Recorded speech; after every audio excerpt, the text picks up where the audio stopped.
Alright guys, hope you're all doing very well. Firstly, before we get into this recap video, I just want to start off by saying sorry for my last video, because I realised I went really too far with the whole Santa hat thing. And I saw your comments saying that, you know, Epic, you've got it wrong. And I went back and looked at the video and I did get it wrong. I completely misread what was actually put in the text. So, you know, I'll put my hands up. I'm an idiot. And with that said, let's move on to today's State of the Game recap, which there was quite a lot of information here, guys. We got a new Christmas event coming, essentially, a new apparel event. We got some other stuff like TU 6.1 and etc. So, as always, basically what I've done is I've put some bullet points on a Word document. And I'm going to go through them. No script in here. We're just going to go straight through them from start to finish.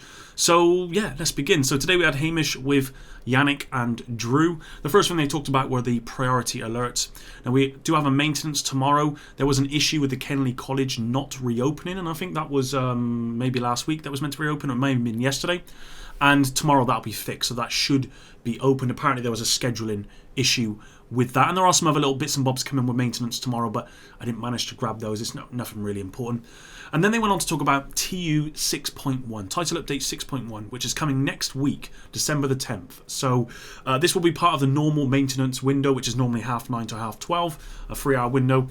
And they went on to talk about some of the things that are going to be within this this update, and mainly it's just fixes. Essentially, they've got some good audio improvements coming, and they've said that, you know, that's a constant battle, but they're constantly battling it, and so there will be some improvements in respect of audio. The issue with streaming on Xbox and no audio is again still being investigated at the moment, and that's something Hamish is looking into. They fixed an issue with apparel items not dropping when you've not got the 72 items already, so that'll be fixed. There's going to be a fix for the White House alarm, which I know is going to be good news for everyone, essentially. They talked about improving the loot drop details so they don't block your view. So when you piece of loot drops and you look at the details, it currently blocks your view. Well, that's never intentional. So there is an improvement with that. They talked about an issue with Xbox when you go on Xbox and you install the game with a disc. Essentially, it doesn't work. Well, there's a fix coming for that as well. There's some fixes coming for NPC movement and behaviour as well, where NPCs are spawning behind walls and then not moving, essentially, and just staying there. Also, the Negotiator's Dilemma changes that are coming. So the 3-piece grenade, they've added a fuse to that grenade. They didn't actually give us a fuse timer, but there will be a fuse added to it. And there's also going to be some signaling as well. So you'll be able to see where the grenade is going, whether you are the person who's firing out the grenade because you're wearing it, or someone who's playing against someone who's using it. There will be some signaling now, and the grenade will actually act like a grenade rather than just sort of explode on impact and stuff with no fuse. This is why they've made the change, so it acts more like a grenade as well. There's some changes coming to Cassie Mendoza. They just confirm really that there's a bunch of fixes coming. They didn't really go into detail as to what those are, but they did say, you know, some UI issues saying, you know, she was spawning and she wasn't there, or times when she said she isn't there but actually she is. So there's some fixes coming with that as well, and I think I covered that in my last video, but there may be a fix so that exotics come with Cassie Mendoza as well. I'm not sure, but I think that's going to be coming as well with that. They talked about the issue of info about State of the Game not returning until January, which came in one of their previous articles, and of course we had State of the Game today, so, you know, that was wrong. And they talked about, you know, fulfilling player expectations, certainly when it comes to transparency, and they don't want players to feel unheard, which is really important, and I'm glad they've addressed this. The devs, you know, they said they've been quiet, so people presume nothing is coming, but that's actually the opposite, and that's why they've been quiet.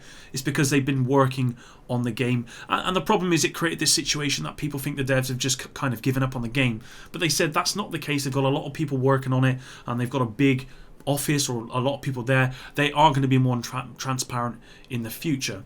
They went on to address survival coming back. This is something that I actually addressed in a previous video.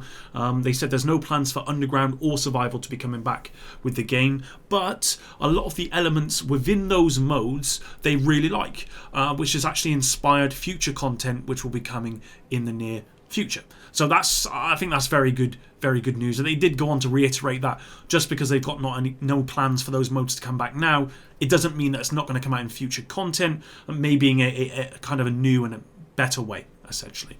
They talked about the Black Friday care package, which is something, again, I covered last week. The last day of that is today. You get free caches with gear and you get free keys. And they wanted to clarify that the keys are in the caches, they're not separate. I've seen this, some people going into their stash essentially and seeing it and going, where's the keys? Well, they're actually in the cache. You have to open up the cache to get the keys. So that's important as well. So then they went on to talk about the holiday event. Okay, so on screen you're going to see an image that they included in State of the Game. It's called Situation Snowball. Now, with this event, there's going to be some festive decorations within the game, which are going to change it a little bit. You're going to get a cache with a Santa hat, which is great. You're going to get free pieces of equipment, and we're also going to get free apparel event caches, which is coming as part of the new apparel event. Now, this new apparel event is called Silent Night, which is appropriate, and it starts next Tuesday and ends on December 31st. The keys can actually be used up until January 7th, so 1 week after the end of the event. They said that there's some changes coming to the keys as well. They wanted to make it a bit more predictable. So with every third field proficiency cache, you're going to get a key, and the UI will actually tell you when you're going to get your next one. They've also confirmed that the weekly apparel project, you're going to get your normal free keys with that. And you can actually give apparel keys to someone else if you purchase them. So you can actually gift them to other players as well. Now, the 4 new outfits, again on screen you're going to see the 4 new outfits. We've got Harrier, Reaper, Midnight and Scavenger. They said that they wanted something a bit more darker, something a bit more serious for this Christmas event. In my opinion, the Reaper just looks amazing. That mask is so cool, and I'm really glad with this event. I'm looking at these images and I'm really glad, because I think that the mask looks cool, the Midnight outfit looks cool, there's a cool hoodie on there, and they decided that they wanted to go this way, a little bit more darker and more serious due to the request from the community for more serious outfits, that suit the world of the game. And that's something I've advocated for. I know a lot of people have advocated for. So really, really, really good stuff here. Really, really, really happy with that. So in respect to the Horde NPC, or the Loot Goblin as you guys know, basically with this, they spawn in the open world. It's this character, and their mechanic is that if you kill the Horde NPC, they drop their stuff, right? If you miss your bullets, the Horde NPC will run away, and if you chase the Horde NPC, then you will basically come into an ambush. Well, with this holiday event, if you kill the Horde NPC, it's guaranteed to drop the new weapon. Okay, which is pretty cool. This new weapon. It looks, as you saw from the image from the event here, from the Situation Snowball. It actually looks really, really cool. I'm going to get on to more about this gun shortly, but it will drop that, and it's a guaranteed drop the first time you actually kill the Horde NPC, and then after that, there's a chance for it to drop. Okay, now the gun is called, and get this guys, the gun is called the Slayer, right? And basically what the Slayer does is it shoots snowballs, as you can probably imagine, and it will confuse enemies when you hit them with snowballs. So it's a little bit of a kind of like a fun kind of thing, but it also gives you that kind of like grind to find this NPC and get this new weapon, and it looks really, really cool. I was so happy when they said the Slayer. I was like, they've got me, your boy, and they've decided, you know what, we're gonna, I don't know, making snowballs out of the Slayer. I'm not sure. It's really funny. I like it. It's pretty cool. So yeah, that's the Horde NPC. That's the new weapon. That's how you're going to get it when the apparel event comes round. Anyway, moving on. So basically, I'm going to insert a video now, guys, so you guys can see it. But it's just kind of this little side thing that the devs are working on. I'm going to come back to it. Agent vital signs 0.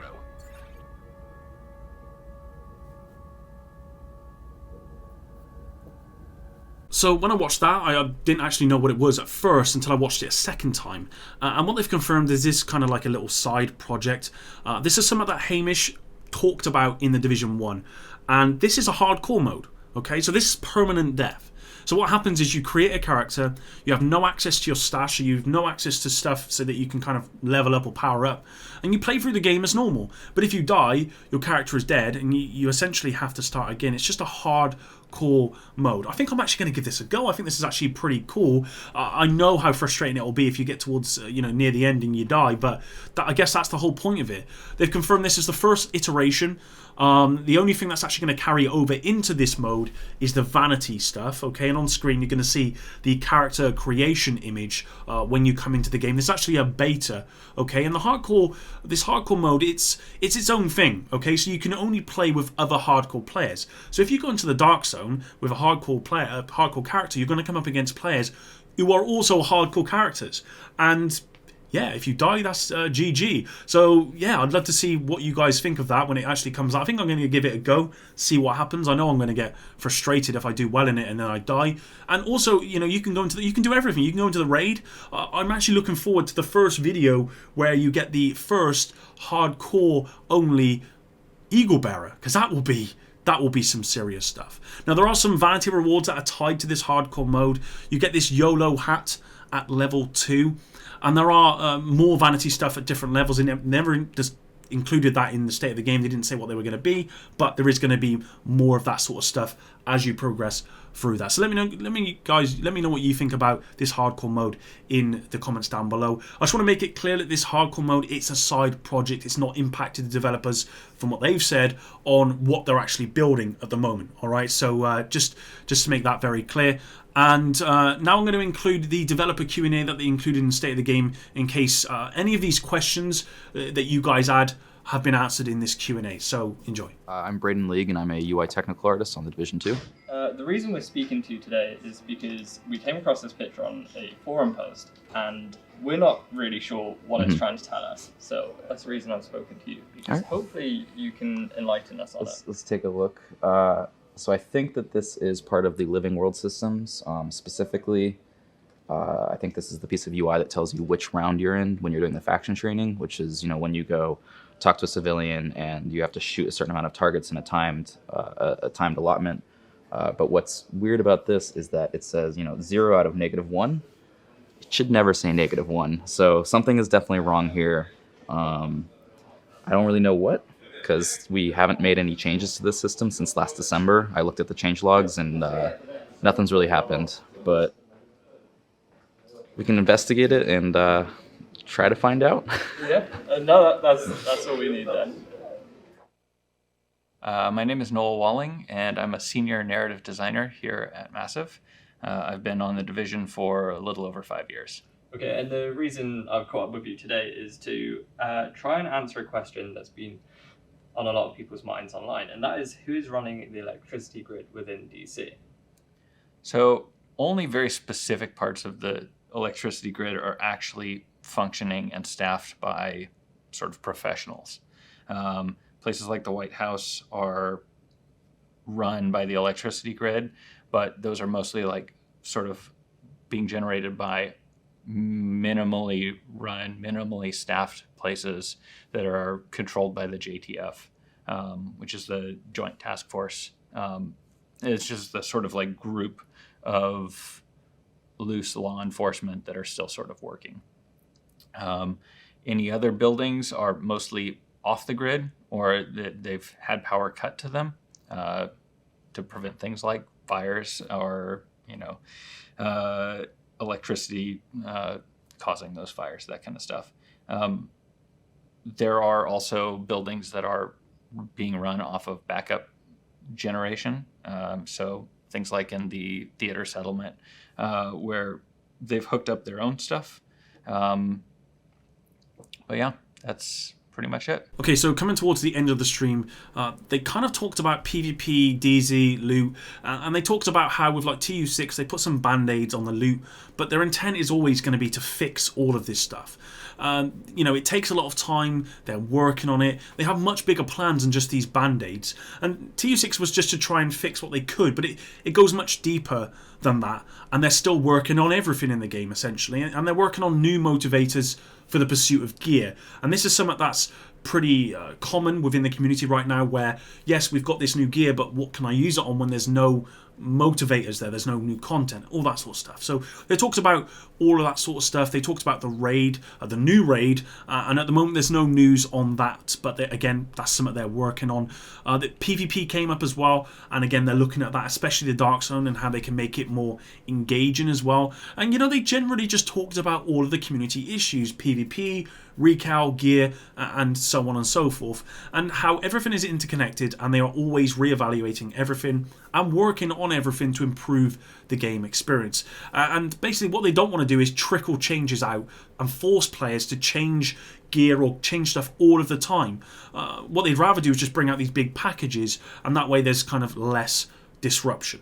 So they did say they're going to be a lot more transparent about what's to come, and I generally believe them. So I think this was a really positive state of the game. Really, really happy.